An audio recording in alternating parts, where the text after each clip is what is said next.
Hi there, it's Mary from stampingmary.stampingup.net. Thank you for joining me today.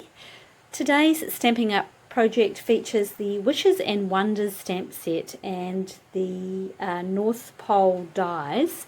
These are both available in the August to December Stamping Up mini catalogue, and if you haven't got a copy of that yet, it's still available, and if you would like a copy, please feel free to email me, stampingmary, that's MERRY, @gmail.com. That's if you live in Australia and you don't currently have a Stampin' Up demonstrator. So let me show you what this is. It's a little treat box and just slides out like that. And it's a perfect little size for gift giving this Christmas, this holiday time. Maybe pop some earrings in there or whatever you like. It's a little matchbox style. And I've used the North Pole dies to pop a little, to cut out little sleigh on the side there.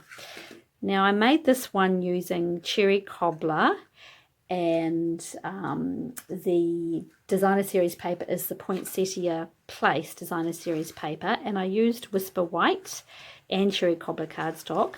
But I wasn't, after I'd made it, I wondered if perhaps Vera Vanilla might look a little bit better against that colour of that sort of a soft suede colour. So I've changed it up for this one.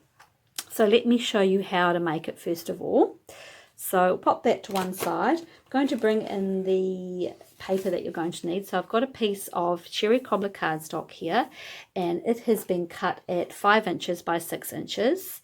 And then I'll put all the metric and the imperial dimensions below in the description bar. And I've got a piece of the Poinsettia Plus designer series paper, and that's for the band. And it measures 8 by 3 1/8 inches. And once again, I'll put all the metric and imperial dimensions below. So I'm going to bring in my Simply Scored scoring tool and pop the cherry cobbler cardstock on here. And we're going to do a little bit of scoring. So we're going to score this box at on that, pop it into that 6-inch side. And we're going to score it at 1.5 on each side.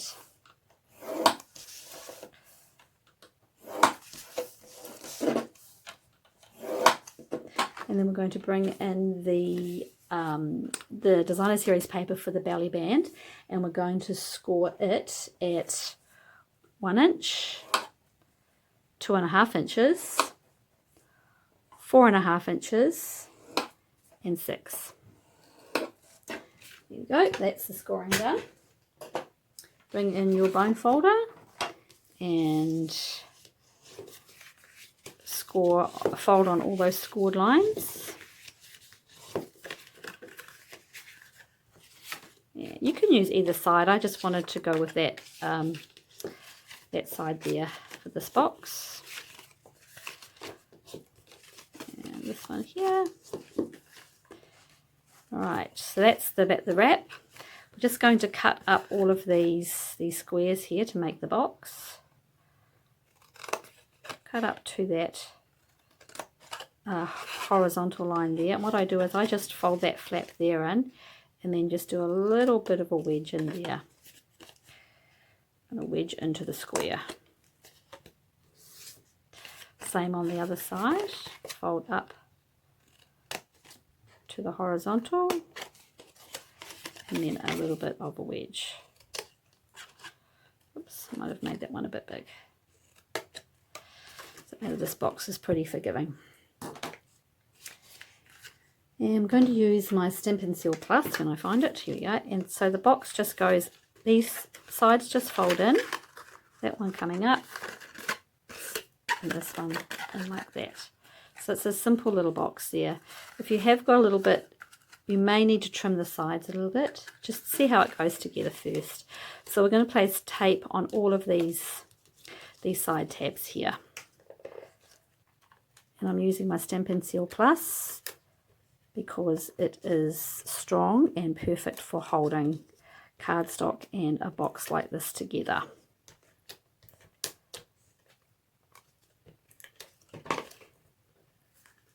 That one in there. So fold that in and adhere, and the other side as well.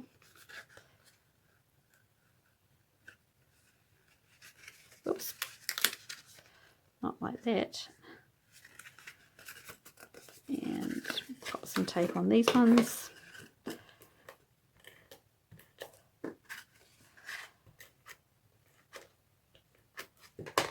Probably don't have to put on quite as much tape as I have, so I just fold those both in. Oops, and then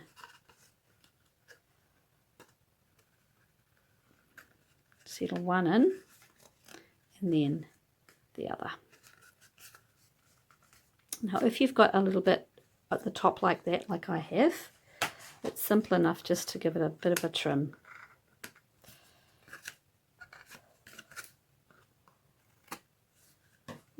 The sides are good. Yep, that's good.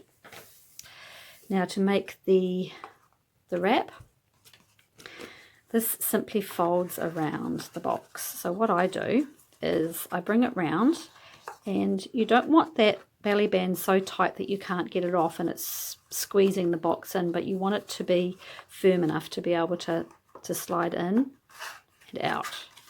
So this is just where you just have to gauge how it feels for you.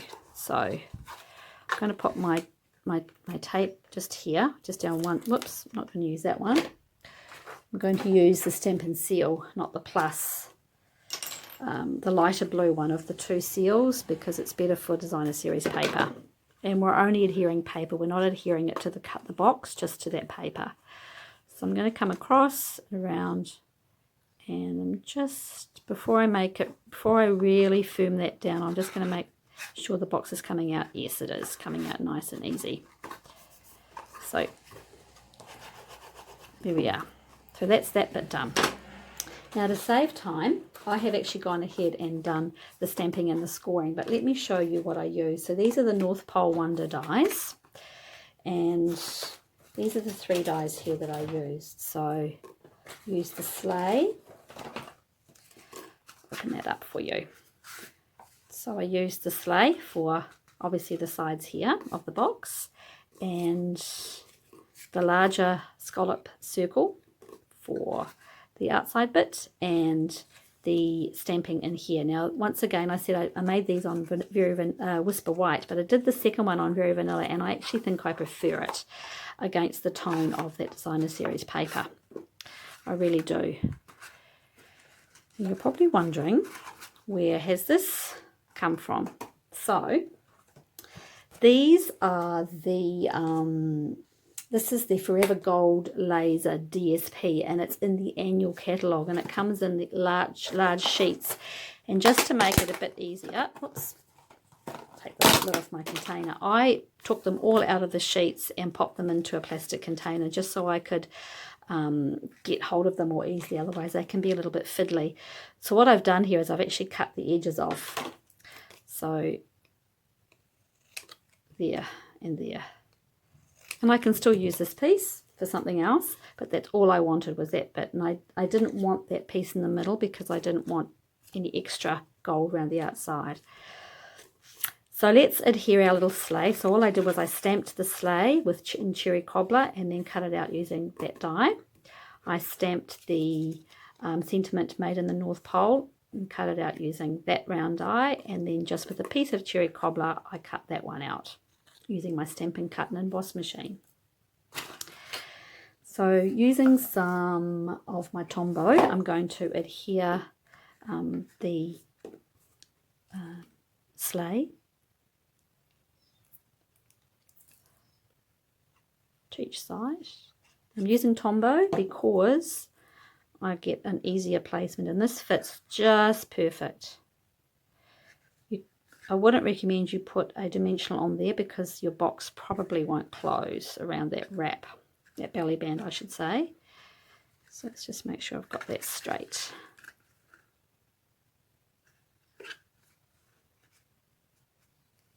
Looks good.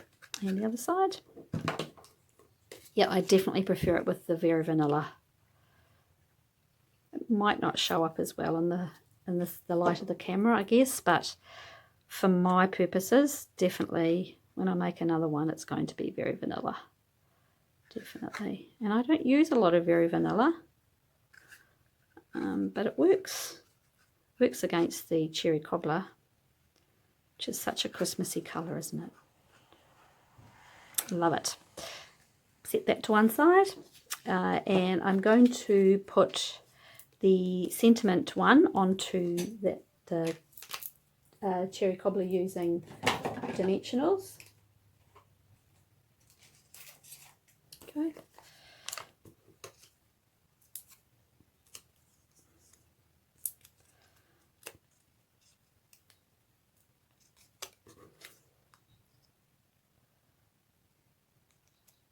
And then to adhere my little gold leaf, a little bit of tape, tape down either side there.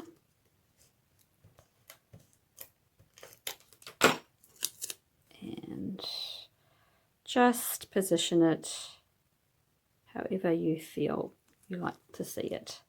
So close together or far apart, it's up to you. There we go. And then that goes on there with another couple of dimensionals. And we are almost done. Put it on the top. It's very easy to make. Like, there's minimal stamping. And then that one goes inside your box. Hopefully that's dry. Yep, that's settled on there. And here it is. So the Very Vanilla version and the Whisper White version. I think I definitely prefer the Very Vanilla. But there you have it. I will put well, down below in the description bar. That's down below. I have included all of the dimensions, metric and imperial, and all of the products that I used today as well. So once again, thank you very much for joining me, and I hope you have a great and crafty day. Bye.